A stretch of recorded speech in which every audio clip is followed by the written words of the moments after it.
কিরে কেমন আছো? আলহামদুলিল্লাহ। আজব তো, তোরে আমি কইছি তুই কেমন আছো, তুই কত আলহামদুলিল্লাহ। এটা দিয়ে কি বুঝায়?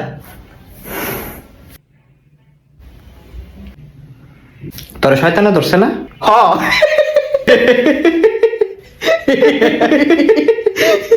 তুই কেমনে বুঝলি? আরে আমি এটি বুঝি, এটি তো শয়তানেরই কাম। আরে তুই বুঝ জ্বালাইছ হ বেটা। আরে এটি করে মজা লাগে, তো মজা লাগে। হ, মাইনছে কয় না মাশাআল্লাহ সুবহানাল্লাহ আস্তাগফিরুল্লাহ, হ্যাঁ এইটি কইলে শয়তানে কষ্ট পায়, তো কষ্ট পায়। ও বেটা, এরপরে কি রস তুই? এরপরে মাইনছে রে গিয়ে কই রে ভাই আপনি এইটি কোন কীর্তেন, এইটি ঠিক না, এইটি বালা না, কইেন না। এরপরে এরপরে শয়তানে খুশি হয়, শয়তানেও খুশি, আমি বাটপারেও খুশি। শয়তানে কিছু দেয় না তোরে? দেয় তো, কি জিলাপি? আরে আমার কাছে একটা জিলাপি আছে, তো আছে। ও তুই খাবি? দে, এই লো।